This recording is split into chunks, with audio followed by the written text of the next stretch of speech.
ಇವ್ರು ಹೇಳ್ತಿರಲಿಲ್ಲ ಮಧ್ಯಾಹ್ನ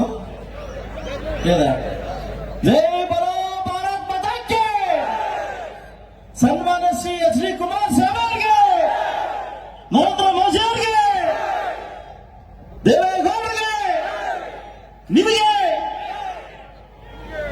ವೇದಿಕೆ ಮೇಲೆ ಆಸೀನರಾಗಿರ್ತಕ್ಕಂಥ ಸನ್ಮಾನ್ಯ ಶ್ರೀ ನಾಡಕಂಡು ಪ್ರಭು, ನಮ್ಮೆಲ್ಲರ ರೈತರ ಕಣ್ಮಣಿ, ನನ್ನ ಜೀವನದ ಆಶಾ ದೀಪ ಆಗಿರ್ತಕ್ಕಂಥ ಸನ್ಮಾನ್ಯ ಶ್ರೀ ನನ್ನ ಅಣ್ಣರಾದ ನಮ್ಮ ಎಚ್ ಡಿ ಕುಮಾರಣ್ಣವರೇ, ವೇದಿಕೆ ಮೇಲೆ ಆಸೀನರಾಗಿರ್ತಕ್ಕಂಥ ಮಾಜಿ ಸಚಿವರಾಗಿರ್ತಕ್ಕಂಥ ಅವರದೇ ದಾಟಿಯಲ್ಲಿ ಹೆಸರು ಮಾಡಿರ್ತಕ್ಕಂಥ ನಮ್ಮ ಡಾಕ್ಟರ್ ಸಿ ಅಶ್ವಥ್ ನಾರಾಯಣ ಅವರೇ, ಹಾಗೂ ವೇದಿಕೆ ಮೇಲೆ ಆಸೀನರಾಗಿರ್ತಕ್ಕಂಥ ಸನ್ಮಾನ್ಯ ಸಂಸದರಾಗಿರ್ತಕ್ಕಂಥ ಎಸ್ ಮುನಿಸಮ್ಮಣ್ಣವರೇ, ವೇದಿಕೆ ಮೇಲೆ ಮತ್ತೊಬ್ಬ ಸ್ನೇಹಿತರಾಗಿರ್ತಕ್ಕಂಥ ನಮ್ಮೆಲ್ಲರ ಆಶಾಕಿರಣರಾಗಿರ್ತಕ್ಕಂಥ ಇದೇ ಲೋಕಸಭಾ ಅಭ್ಯರ್ಥಿ ಇರ್ತಕ್ಕಂಥ ನಮ್ಮ ರವಿ ಕುಮಾರ್ ಶಾಸಕರಾದ ರವೀಣ್ಣವರೇ, ಹಾಗೂ ವೇದಿಕೆ ಮೇಲೆ ಆಸೀನರಾಗಿರ್ತಕ್ಕ ಮತ್ತೋರ್ವ ನಮ್ಮ ಸ್ಟಾರ್ ಅಂತ ಹೇಳ್ಬೋದು, ನಮ್ಮೆಲ್ಲರ ಒಂದು ಕೋಲಾರ ಜಿಲ್ಲೆಯ ಆಶಾಕಿರಣ ಅಂತ ಹೇಳ್ಬೋದು. ಅನ್ನೋದು ನಗ್ತಾ ಇದ್ದಾರೆ ನೋಡಿ ಅವರು, ನಮ್ಮನ್ನ ಜಿ ಕೆ ವೆಂಕಟೇಶ್ವರ ಸಾಹೇಬ್ರೆ, ಹಾಗೂ ವೇದಿಕೆ ಮೇಲೆ ಮತ್ತೊಬ್ಬ ಶಾಸಕರಾಗಿರ್ತಕ್ಕಂಥ ಇಂಚಿರ ಗೋವಿಂದರಾಜನವರೇ, ಹಾಗೂ ನಿಮ್ಮೆಲ್ಲರ ಶಾಸಕರು ಆಗಿರ್ತಕ್ಕಂಥ ಸಕಲೇಶ್ವರನ ನಮ್ಮ ಅಣ್ಣ ಸಮಾನ ಆಗಿರ್ತಕ್ಕಂಥ ಸಿಮೆಂಟ್ ಮಂಜು ಅವರೇ, ಹಾಗೂ ವೇದಿಕೆ ಮೇಲೆ ಆಸೀನರಾಗಿರ್ತಕ್ಕಂಥ ನಮ್ಮ ಕೆ ಎಸ್ ಮಂಜುನಾಥ್ ಗೌಡ್ರೆ, ಹಾಗೂ ನಮ್ಮ ವರ್ತೂರ್ ಪ್ರಕಾಶ್ ಅವರೇ, ಹಾಗೂ ಜೆ ಕೆ ಕೃಷ್ಣಾರೆಡ್ಡಿನವರೇ, ಹಾಗೂ ನಮ್ಮ ವರ್ತೂರ್ ಪ್ರಕಾಶ್ ಆಯ್ತು. ಸೊ ಅದೇ ರೀತಿ ನಮ್ಮ ವೆಂಕಟೇಶ್ವರವರೇ, ನಮ್ಮ ಸಿಕಲ್ ರಾಮಚಂದ್ರ ಗೌಡ್ರೆ, ಈ ಸ್ವಲ್ಪ ಪಕ್ಕಕ್ಕೆ ಬನ್ನಿ, ಹಾಗೂ ನಮ್ಮ ಗೋಪಣ್ಣವರೇ, ನಮ್ಮ ಮಹಿಳಾ ಸಂಘದ ಅಧ್ಯಕ್ಷರಾಗಿರ್ತಕ್ಕಂಥ ರಶ್ಮಿ ರಾಮೇಗೌಡ್ರೆ, ನಮ್ಮ CMR ಶ್ರೀನಾಥಣ್ಣವರೇ, ಹಾಗೂ ನಮ್ಮ ಸಿಗಳಿ ಸಿಂಧೂರವರೇ, ಊಡಿ ವಿಜಯನ್ ಅವರೇ, ಹಾಗೂ ನಮ್ಮೆಲ್ಲರ KV ಶಂಕರಪ್ಪನವರೇ, ಹಾಗೂ ನಮ್ಮ ಸಂಪಂಗಣ್ಣವರೇ, ವೆಂಕಟಮಣ್ಣವರೇ, ಹಾಗೂ ಎಂ ನಾರಾಯಣಸ್ವಾಮಣ್ಣವರೇ, ಅಧ್ಯಕ್ಷರಾಗಿರ್ತಕ್ಕಂಥ ಡಾಕ್ಟರ್ ವೇಣುಗೋಪಾಲ್ ಅವರೇ, ಹಿಂದೆ ಕೂತಿರ್ತಕ್ಕಂಥ ಎಲ್ಲ ಮಹನೀಯರಿಗೂ, ಮುಂದೆ ಕೂತಿರ್ತಕ್ಕಂಥ ಎಲ್ಲ ಮಾಧ್ಯಮ ಮಿತ್ರರಿಗೂ, ಹಾಗೂ ಎಲ್ಲ ನನ್ನ ಕಾರ್ಯಕರ್ತ ಬಂಧುಗಳಿಗೆ ನಮಸ್ಕರಿಸುತ್ತಾ, ಇವತ್ತಿನ ಏನು ಈ ದೊಡ್ಡ ಬೃಹತ್ ಸಭೆಯನ್ನ ಈ ಮುಳಬಾಗಿಲು ತಾಲೂಕಲ್ಲಿ ನಾವು ಹಮ್ಮಿಕೊಂಡಿದ್ದೀವಿ.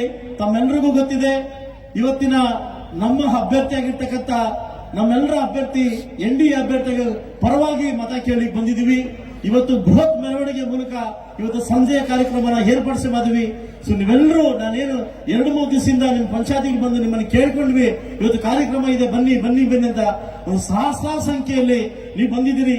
ಇದು ಯಾರು ನಾವು ತಂದ ಜನ ಅಲ್ಲ, ಇವೆಲ್ಲ ನೀವು ಬಂದಿರ್ತಕ್ಕಂಥ ಜನ. ನೀವು ನಮಗೆ ಪ್ರಾಮಿಸ್ ಮಾಡಬೇಕು, ನಾವು 4 ಜನ ಮಾತಾಡ್ತೀವಿ. ನಾನಾದ್ಮೇಲೆ ಮುನ್ಸಮ್ಮನವರು, ಅಶ್ವಥ್ ನಾರಾಯಣ ಮತ್ತು ಕುಮಾರಣ್ಣ ಮಾತಾಡ್ತಾರೆ. ಅಲ್ಲಿ ತನಕ ನೀವು 1 ಗಂಟೆ ಕಾಲ ನನ್ನ ಜೊತೆ ಇರಬೇಕಂತ ಕೇಳ್ಕೊತ ಇದ್ದೀನಿ. ಇವತ್ತಿನ ಪರಿಸ್ಥಿತಿ, ರಾಜಕಾರಣದ ಪರಿಸ್ಥಿತಿ ಹೇಗಾಗ್ತಾ ಇದೆ ಅಂತ ತಮ್ಗೆಲ್ರಿಗೂ ಗೊತ್ತಿದೆ. ಈ ಕಾಂಗ್ರೆಸ್ ಈ ಬಿಟ್ಟಿ ಗ್ಯಾರಂಟಿಗಳನ್ನ ಕೊಟ್ಟು ನಮ್ಮನ್ನು ಸೋಮಾರಿತನ ಯಾವ ರೀತಿ ಮಾಡಿದೆ ಗೊತ್ತಿರಲಿ.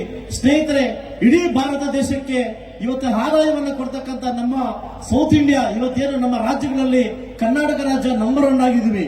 ಇಡೀ ದೇಶಕ್ಕೆ ನಾವು ಇಡೀ ಕೊಡುಗೆಯನ್ನ ನಾವು ಈ ರೀತಿ ಕೊಡ್ತಾ ಇದೀವಿ ಇವತ್ತು. ಆದ್ರೆ ಈ ಒಂದು ಸರ್ಕಾರ ಬಂದು ಇಡೀ ನಮ್ಮ ಕರ್ನಾಟಕ ಜನರನ್ನ ಮತ್ತು ಮಹಿಳೆಯರನ್ನ ಕೈಯಡ್ಡ ಪರಿಸ್ಥಿತಿಗೆ ತಂದಿದೆ.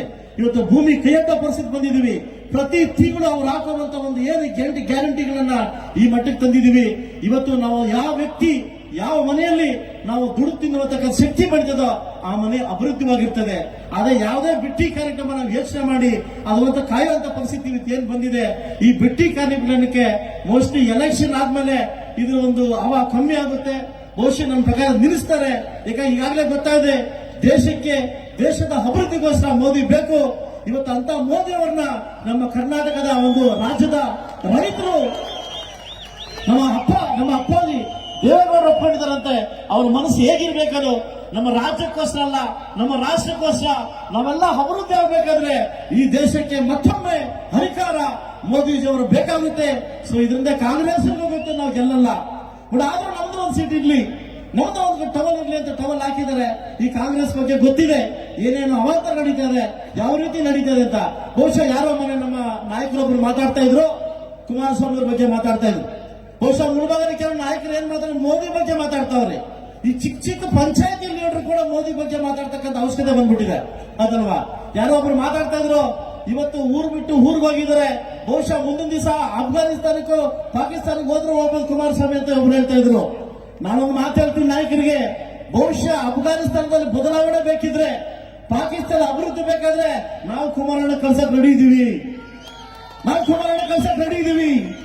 ಬಹುಶಃ ಕಾಂಗ್ರೆಸ್ನ ಸ್ಥಿತಿಗತಿ ಏನಾಗಿದೆ ಅಂತ ತಮಗೆಲ್ಲ ಗೊತ್ತಿದೆ. ಒಂಥರ ಈ DK ಶಿವಕುಮಾರ್ ಮತ್ತು ಸಿದ್ದರಾಮಯ್ಯ ಈ ಸುದೀಪ್ ಇದ್ದಂಗೆ ಈ ಬಿಗ್ ಬಾಸ್ ಅಲ್ಲಿ ನಿಮ್ಗೆ ಗೊತ್ತಿರಬಹುದು. ಮೊನ್ನೆ ಟಿಕೆಟ್ ಕೊಡಬೇಕಾದ್ರೆ ಏನೇನ್ ನಡೀತೋ ಐ ಡ್ರಾಮಾ ಅಂತ. ನಮ್ಮ ಕೋಲಾರದ ಮಾನ ಮರ್ಯಾದೆ ಒಂದು ಟಿವಿಗಳಲ್ಲಿ ಹರಾಜ್ ಮೇಲೆ ಹರಾಜ್ ಹಾಕಿದೆ. ಬಹುಶಃ ಸಿದ್ದರಾಮಯ್ಯ ಎಲ್ಲ ಕಡೆ ಹೇಳ್ತಾ ಇದ್ದಾರೆ ಬಿಜೆಪಿ ಮತ್ತು ಜೆಡಿಎಸ್ ಅಪವಿತ್ರ.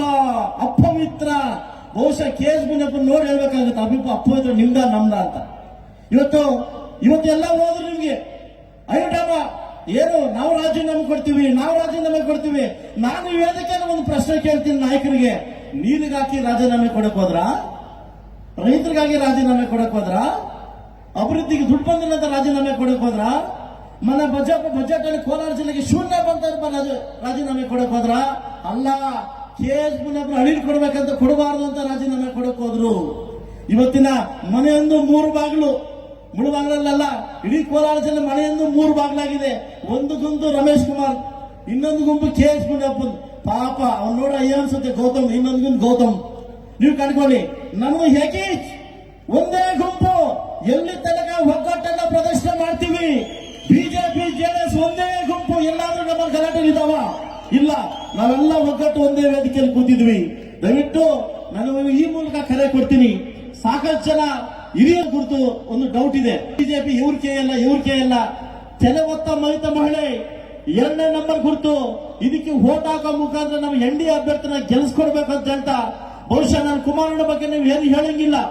ಕುಮಾರಣ್ಣ ಬಗ್ಗೆ ಗೊತ್ತು, ಇಡೀ ಕರ್ನಾಟಕ ರಾಜ್ಯದ ಜನ ಕುಮಾರಣ್ಣನ ಆಶೀರ್ವಾದ ಮಾಡಕ್ ಕಾಯ್ತಾವ್ರೆ. ಇವತ್ತು ಭಾರತ ದೇಶದಲ್ಲಿ ಮೋದಿಯವರ ಸರ್ಕಾರದಲ್ಲಿ ಕುಮಾರಣ್ಣ ಏನಾದ್ರೂ ಕೇಂದ್ರ ಮಂತ್ರಿ ಆದ್ರೆ ಬಹುಶಃ ನಮಗೆಲ್ಲ ಎಷ್ಟು ಆರೋಗ್ಯಕರವಾಗಿರುತ್ತೆ ಅನ್ನೋದನ್ನ ನೀವು ಯೋಚನೆ ಮಾಡಬೇಕು. ಮುಳಬಾಗಿಲು ತಾಲೂಕು ಜನಕ್ಕೆ ನಾನು ಕೈ ಮುಗಿದು ಭಿಕ್ಷೆ ಕೇಳ್ತಾ ಇದ್ದೀನಿ. 97,000 vote plus 2,800 vote, 1 lakh vote ನೀವು ಕೊಟ್ಟಿದ್ದೀರಿ. ನನ್ನ ಅಣ್ಣನ ಸಮಾಜ, ನನ್ನ ತಮ್ಮನ ಸಮಾಜ, ನನ್ನ NDA ಅಭ್ಯರ್ಥಿಗೆ, ನನ್ನ ಅಭ್ಯರ್ಥಿಗೆ ಇನ್ನೂ ಯಥೇಚ್ಛವಾಗಿ ಮತ ಕೊಡೋ ಮುಖಾಂತರವಾಗಿ ನನ್ನನ್ನು ಉಳಿಸ್ಕೊಂತೀರಿ. ಬಹುಶಃ ಇದರಲ್ಲಿ ಏನಾದ್ರು ಸೋತಿದ್ದೀನಿ ಅಂತಂದ್ರೆ ಬಹುಶಃ ನೆಕ್ಸ್ಟ್ ಅಭಿವೃದ್ಧಿಗೆ ನನಗೆ ಕುಂಠಿತವಾಗ್ತದೆ, ಮುಳುಬಾಗಿಲ ಹಣ ತರಲಿಕ್ಕೆ ನನಗೆ ಕುಂಠಿತವಾಗ್ತದೆ. ತಮ್ಮ ಗೊತ್ತಿರಲಿ, ಕಾಂಗ್ರೆಸ್ ಮೈಮಾಟ, ಕಾಂಗ್ರೆಸ್ ಯಾವ ರೀತಿ ಒಂದು ನಾಟಕ ಆಡ್ತೀನಿ ತಮ್ಗೆಲ್ಲ ಗೊತ್ತಿದೆ. ಎಲ್ಲ ಯಾರೊಬ್ಬ ಮಹಾನ್ ಬಾಬರು ಹೇಳ್ತಾ ಇದ್ರು, ಹೆಣ್ಣು ಮಕ್ಳು ಏನಾದ್ರು ವೋಟ್ ಹಾಕಿಲ್ಲ ಅಂದ್ರೆ 2,000 ನಿಲ್ಲಿಸ್ತೀವಿ. ಏನ್ ನಿಮ್ಮ ಅಪ್ಪನ ದುಡ್ಡನ್ನು ನಿಲ್ಲಿಸ್ತೀರಾ? ನಮ್ದೇ ತೆರಿಗೆ, ನಮ್ದೇ ದುಡ್ಡು, ನಮ್ಮ ಬಸ್ ಕೊಡ್ತಾ ಇದ್ದೀರಿ. ನೀವೇನಾದ್ರೂ ಹಾಕಿಲ್ಲ ಹೆಣ್ಮಕ್ಳಂದ್ರೆ 2,000 ನಿಲ್ಲಿಸ್ತೀವಿ.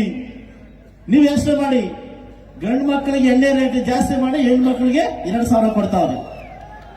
ನನ್ನ ಕುಮಾರಣ್ಣ ಹೇಳಿದ್ರು, ನನ್ನ ತಾಯಿಂದ್ರು ಅಂತ ಹೇಳಿದ್ರು, ಹೆಣ್ಮಕ್ಳು ಅಂತ ಹೇಳಿಲ್ಲ, ನನ್ನ ತಾಯಿಂದ್ರು. ಈ ಗ್ಯಾರಂಟಿಗಳು ನಿಮ್ಮ ದಿಕ್ಕು ತಪ್ಪಿಸ್ತಾವ್ರೆ. ತಪ್ಪ ಮಾನವ ಮುಖ್ಯಮಂತ್ರಿಗಳ ನಿಮ್ಮೊಂದು ಮಾತು ಕೇಳ್ತೀನಿ, ನಿಮ್ಮ ಮುಳಬಾಗ ತಾಲೂಕ ನಿಮ್ಮ ಕೊಡುಗೆ ಏನು? ಏನ್ ಅಭಿವೃದ್ಧಿ ದುಡ್ಡು ಕೊಟ್ಟಿದ್ದೀರಿ ನನಗೆ? 2 ಬಜೆಟ್ ಅಲ್ಲಿ ಏನ್ ಕೊಟ್ಟಿದ್ದೀರಿ ನನಗೆ? ಪಕ್ಕದ ಕೋಲಾರ ಕ್ಷೇತ್ರ SC amount, TSP SC amount 1.5 ಕೋಟಿ, ಬಂಗಾರಪೇಟೆ 1.5 ಕೋಟಿ, ನನಗೆ 33 ಲಕ್ಷ. ನಾನು ನಿನ್ನ ಪ್ರಜಾಪ್ರಭುತ್ವದಲ್ಲಿ ನಾನು MLA ಆಗಿಲ್ವಾ? ನಾನು JDS ಅಂದಿದ್ದಕ್ಕೆ ನಾನು ಖಂಡನೆ ಮಾಡ್ತೀರಾ? ನಿಮಗೆ ನೀವೇನ್ ಹೇಳ್ತೀರಿ? ನೀವು ಮಾತಾಡಿದ್ರೆ ಸೆಂಟ್ರಲ್ ಗವರ್ಮೆಂಟ್ ನಮಗೆ ಮೋಸ ಮಾಡ್ತಾವ್ರೆ, ನೀವು ಮಾಡ್ತಕ್ಕಂಥ ಏನು? ನಿಮ್ಮ ಶಾಸಕರಿಗೆ 25 ಕೋಟಿ ಅನುದಾನ ಕೊಟ್ಟಿದ್ರಿ, ನಮ್ಗೆ 1 ರೂಪಾಯಿ ಕೊಟ್ಟಿಲ್ಲ. ಅವ್ರು ಯಾರ ಮಕ್ಕಳು, ನಾವು ಯಾರ ಮಕ್ಕಳು ಆಗಿದ್ರೆ? ನೀವು ಕರೆಕ್ಟ್ ಆಗಿದ್ರೆ, ನೀವು ನೀತಿ ನಿಯತ್ತಾಗಿದ್ರೆ ಎಲ್ಲಾ ಶಾಸಕರನ್ನು ಒಗ್ಗೂಡಿಸಿ ಕರೆಕ್ಟ್ ಹೋಗಿ. ಇಡೀ ಕರ್ನಾಟಕ ಸರ್ಕಾರ ನೀವು ಬೇರೆಲ್ಲ, ನಾವು ಬೇರೆಲ್ಲ. ನಾವು ಶಾಸಕನಾಗಿದ್ರಿ, ನೀವು ಶಾಸಕರಾಗಿದ್ರಿ. ನೀವು ಶಾಸಕರಾಗಿದ್ದಕ್ಕೆ ಮುಖ್ಯಮಂತ್ರಿ ಆಗಿದ್ದು. ಇವತ್ತು ಮುಳಬಾಗಿಲು ತಾಲೂಕಿಗೆ ಎಲ್ಲಾ ಅಭಿವೃದ್ಧಿ ಕುಂಠಿತ ಮಾಡ್ತಾ ಇದ್ರಿ. ನಾವು ಮಾಡಿ ತಪ್ಪಾದ್ರೆ ಏನು? ಯಾವುದೇ ರೀತಿ ಮೈನಾರಿಟಿ ಅಮೌಂಟ್ ಎಲ್ಲರಿಗೂ ಹಂಚ್ಕೊಂಡ್ ಬಂದ್ರಿ, ನನಗೆ ಶೂನ್ಯ ಕೊಟ್ಟಿದ್ರಿ. ಯಾಕೆ ಇಲ್ಲಿ ಮೈನಾರಿಟಿ ಜನ ಇಲ್ವಾ? ಅವ್ರ ಅಭಿವೃದ್ಧಿ ಆಗ್ಬೇಕಾಗಿಲ್ವಾ? ಎಲ್ಲದನ್ನ ಖಂಡನೆ ಮಾಡ್ತೀರಿ. ಎಲ್ಲಾ ಕ್ಷೇತ್ರಕ್ಕೂ, ಕೋಲಾರ ಕ್ಷೇತ್ರಕ್ಕೆ 10 ಕೋಟಿ ಕೊಟ್ಟಿದ್ರಿ ಮೈನಾರಿಟಿವರೆಗೆ. ಇಲ್ಲಿನ ಮೈನಾರಿಟಿವರೆಗೆ 1 ರೂಪಾಯಿ ಕೊಟ್ಟಿಲ್ಲ. ಈ ಮೈನಾರಿಟಿ ಜನ ಅರ್ಥ ಮಾಡ್ಕೋಬೇಕು, ಈ ದಲಿತರ ಅರ್ಥ ಮಾಡ್ಕೋಬೇಕು. ಒಬ್ಬ ದಲಿತ ವ್ಯಕ್ತಿಯಾಗಿ ಹೇಳ್ತಾ ಇದ್ದೀನಿ ನಿಮ್ಗೆ, ಇವತ್ತು ವೋಟ್ ಹಾಕ್ಬೇಕಾದ್ರೆ ಮತ್ತು ದಲಿತರು ಬೇಕು, ಮುಸ್ಲಿಮ್ಸ್ ಬೇಕು. ಹಣ ಕೊಡ್ಬೇಕಾದ್ರೆ ಯಾರು ಬೇಕಾಗಿಲ್ಲ. ಇವರಿಗೆ ಅವಶ್ಯಕತೆ ಬಂದಾಗ ಮಾತ್ರ ನಾವು ಹಣ ಇಡೋದು. ಈ ಮುಸ್ಲಿಮ್ಸ್ ಅನ್ನು ಮುತ್ತುಟ್ಟಲ್ಲಿ, ಈ ಬೇರೆ ಕ್ಯಾಸ್ಟನ್ನ ಮಂಡಾಪುರಮಲ್ಲಿ ಅವಶ್ಯಕತೆ ಮಾತ್ರ ಅದಾಗ್ತಾರೆ, ಮತ್ತೆ ಬಿಡಿಸ್ಕೊಂಡ್ ಬರ್ತಾರೆ. ನೀವು ಯೋಚನೆ ಮಾಡ್ಕೊಳ್ಳಿ. ಪ್ರತಿ ದಿನ ಹೇಳ್ತೇವೆ, ನುಡಿದಂತೆ ನಡೆದಿದ್ದೇವೆ ಪೇಪರ್ಗಳಲ್ಲಿ. ಪ್ರತಿ ಪೇಪರ್ ಓಪನ್ ಮಾಡಿ, first paper, second paper, third paper, ಇವ್ರ ಮುಖಗಳು ನೋಡಿದಾಗ ಮತ್ತೆ ನ್ಯೂಸ್ ಹೋಗ್ಬೇಕು ನಾವು. ಇವರು ಬಿಟ್ಟಿ ಪ್ರಚಾರವನ್ನ ಈ ಕಾಂಗ್ರೆಸ್ ಸರ್ಕಾರಕ್ಕೆ ಅಂತ್ಯ ಆಡೋ ದಿವಸ 26ನೇ ತಾರೀಕು ನಿಮ್ಮ ಕೈಲಿದೆ ಸ್ನೇಹಿತರೆ. ಇಡೀ 26ನೇ ತಾರೀಕು ದೇಶದ ಭವಿಷ್ಯ ನಿಮ್ಮ ಕೈಯಲ್ಲಿದೆ. ದೇಶ ಪರ ಮತ್ತು ದೇಶ ವಿರುದ್ಧ, ನೀವು ದೇಶದ ಪರವಾಗಿ ವೋಟ್ ಮಾಡ್ತೀರೋ, ದೇಶ ವಿರುದ್ಧ ವೋಟ್ ಮಾಡ್ತೀರೋ ಅನ್ನೋದ ನೀವು ತಿಳ್ಕೊಬೇಕು. ಬಹುಶಃ ನನ್ನ ಅಭ್ಯರ್ಥಿನ ಮುಖ ನೋಡಿ ಬಂದು ನೀವು ಅಮಾಯಕ, ನಿಜವಾಗ್ಲೂ ಅಮಾಯಕ. ಯಾರು ಬೇಕೋ ಎತ್ಕೊಂಡು ಹೋಗ್ಬೋದು, ನಮ್ ಕ್ಯಾಂಡಿಡೇಟ್ ನ ಯಾರು ಬೇಕೋ ಎತ್ಕೊಂಡು ಹೋಗ್ತಾ ಇರ್ಬೋದು ಅಂತ ಅಭ್ಯರ್ಥಿ ಪಾಪ. ಆದ್ರೆ ಗಲಿಬಿಲಿ ಅಭ್ಯರ್ಥಿ ಅಲ್ಲ. 2 ಸಲ ಸೋತಿದ್ದಾರೆ ವ್ಯಕ್ತಿ, 2 ಸಲ ಸೋತಿದ್ದಾರೆ. ಇವತ್ತು ನಾನು ಒಂದು ಕರೆ ಮಾಡ್ತೀನಿ, ಒಂದು ಕೂಗು ಹೇಳ್ತೀನಿ ರೈತ ಕಮ್ಯುನಿಟಿ ಅವರಿಗೆ. ನೀವು ಹೇಳ್ಕೊಂಡಿದ್ದೀರಿ ಬಹುಶಃ ನನ್ನ ಮೇಲೆ ಒಬ್ಬ ಬೋವಿ ಕ್ಯಾಂಡಿಡೇಟ್ ಬಂದಿದ್ದ, ನನಗೂ ಎಲ್ಲ ಒಂದ್ ಕಡೆ ಭಯ ಆಯ್ತು, ಬೋವಿ ಜನ ಎಲ್ಲ ಓಟ್ ಹಾಕ್ಬಿಡ್ತಾರೆ ಅಂತ. ಇವತ್ತು ಪ್ರತಿ ಬೂತ್ ತೆಗೆದು ನೋಡಿ, ಎಲ್ಲಾ ಬೋವಿ ಜನಾಂಗದವರು ನನಗೆ ಓಟ್ ಹಾಕಿದ್ದಾರೆ, ಎಲ್ಲಾ ಬೋವಿ ಜನಾಂಗದವರು ನನಗೂ ಓಟ್ ಹಾಕಿದ್ದಾರೆ. ಸ್ವಾಭಿಮಾನ ಬಲಗೈ ಜನಾಂಗದವರು ಇದ್ರೆ ಇವತ್ತು ಋಣ ತೀರಿಸಿಕೊಳ್ಳೋ ಟೈಮ್ ಬಂದಿದೆ. ಯೋಚನೆ ಮಾಡಿ, ಈ ಗೂಟಾಟಿಕೆಗಳಿಗೆ, ಈ ಪ್ರೆಸ್ ರಿಪೋರ್ಟ್ಗಳಿಗೆ, ಪ್ರೆಸ್ ಯೋಜನೆಗಳಿಗೆ ಏನೇನು ಕೊಡ್ತಾರೆ ಅವರು ಪ್ರೆಸ್ಗೆ, ಇದಕ್ಕೆಲ್ಲ ನಂಬಕ್ ಹೋಗ್ಬೇಡಿ. ದಯವಿಟ್ಟು ಯೋಚನೆ ಮಾಡ್ತಕ್ಕಂಥ ಪರಿಸ್ಥಿತಿ ಬಂದಿದೆ. ಕೋಲಾರ ಜಿಲ್ಲೆ ಅಭಿವೃದ್ಧಿ ಆಗಬೇಕು ಅಂದ್ರೆ ಮತ್ತೊಮ್ಮೆ ಜೆಡಿಎಸ್ ಬಿಜೆಪಿ ಬೇಕು. ನೀವು ಯೋಚನೆ ಮಾಡಕ್ಕೆ ಬೇಕು. ನೀವೆಲ್ಲ ಯೋಚನೆ ಮಾಡ್ಕೊಂಡು ಮುಂಬರುವ ದಿನಗಳಲ್ಲಿ ನನ್ನ ಅಭ್ಯರ್ಥಿನ 26ನೇ ತಾರೀಕು ವೋಟ್ ಹಾಕೋ ಮುಖಾಂತರವಾಗಿ ನಾನು ಕುಮಾರಣ್ಣಗೆ ಪ್ರಾಮಿಸ್ ಮಾಡ್ತಾ ಇದ್ದೀನಿ. ಇವತ್ತು ನಾನು ನಿಮಗೆ ಭಾಷೆ ಕೊಡ್ತಾ ಇದ್ದೀನಿ, 8 ಕ್ಷೇತ್ರಕ್ಕಿಂತ ಹೈಯೆಸ್ಟ್ ವೋಟ್ ಇದ್ರೆ ಮಾತ್ರ ನಾನು ನಿಮ್ಮ ಮನೆ ಬಾಗಿಲು ಬರ್ತೀನಿ, ಬರಲ್ಲ. ಈಗಾಗಲೇ ನನ್ನ ಮನೆ ಬಿಟ್ಟು 22 ದಿವಸ ಆಗಿದೆ. 26 ನೈಟ್ ನಾನು ಮನೆಗೆ ಹೋಗ್ತೀನಿ. ಎಲ್ಲಾ ಕ್ಷೇತ್ರಕ್ಕಿಂತ ಹೈಯೆಸ್ಟ್ ಇದ್ರೆ ಮಾತ್ರ ನಾನು ನಿಮ್ಮ ಮನೆ ಬಾಗಿಲು ಬರ್ತೀನಿ, ಇಲ್ಲಾಂದ್ರೆ ಬರೋದಿಲ್ಲ ಅಂತ ಹೇಳಿ ನನಗೆ ಪ್ರಾಮಿಸ್ ಮಾಡ್ತಾ ಇದ್ದೀನಿ. ಮಾಡ್ಬೋದಾ? ಎಲ್ರಿಗೂ ಹೊಂದಿಸ್ತಾ 4 ಜನ ಮಾತಾಡ್ತಾರೆ, 3 ಜನ ಮಾತಾಡ್ತಾರೆ. ಸೊ ಇಷ್ಟೊತ್ತು ಅವಕಾಶ ಮಾಡಿಕೊಟ್ಟಿಗೆ ತಮ್ಮೆಲ್ಲರಿಗೂ ಹೊಂದಿಸ್ತಾ, ಎಲ್ಲ ನನ್ನ ಮುಳಬಾಗಲ ಜನತೆ ಎಂತ ಸ್ವಾಭಿಮಾನ ಜನತೆ ಅಂತ ನನಗೆ ಗೊತ್ತು. ನನ್ನನ್ನ 67,000 ಕೊಟ್ಟು ಮತ ಕೊಟ್ಟು ಸೋಲಿಸಿದ್ರಿ 2018 ಮತ್ತೊಮ್ಮೆ ನೀನು ನಮ್ಮನೆ ಮಗು ಇಲ್ಲೇ ಸರ್ವಿಸ್ ಮಾಡ್ತಿದ್ದೆ, 1 ಲಕ್ಷ ವೋಟ್ ಕೊಟ್ಟಿದ್ರಿ. ನಿಮ್ಮನ್ನು ಬಿಡ್ತಕ್ಕಂಥ ಪ್ರಶ್ನೆ ಇಲ್ಲ. ಏನೇನು ಸೀಟ್ ವಿಚಾರದಲ್ಲಿ ಹೈಡ್ರಾಮಾ ನಡೀತು ನಮ್ಮ ವಿಚಾರದಲ್ಲಿ ಕಾಂಗ್ರೆಸ್ ಅಲ್ಲಿ, ನನಗೆ ಯಾಕೆ ಇದಾಯ್ತು ಅನ್ನೋದು ಎಲ್ಲ ಕುಮಾರಣ್ಣ ಬಾಯಲ್ಲಿ ಹೇಳ್ತಾರೆ ಅಂತ ಹೇಳ್ತಾ ಅವಕಾಶ ಕೊಟ್ಟಿದ್ದಕ್ಕೆಲ್ಲರಿಗೂ ಧನ್ಯವಾದ ಹೇಳ್ತಾ ನನ್ನ ಮಾತು ಮುಗಿಸ್ತಾ ಇದ್ದೀನಿ. ಜೈ ಕರ್ನಾಟಕ, ಜೈ ಭಾರತ ಮಾತೆ.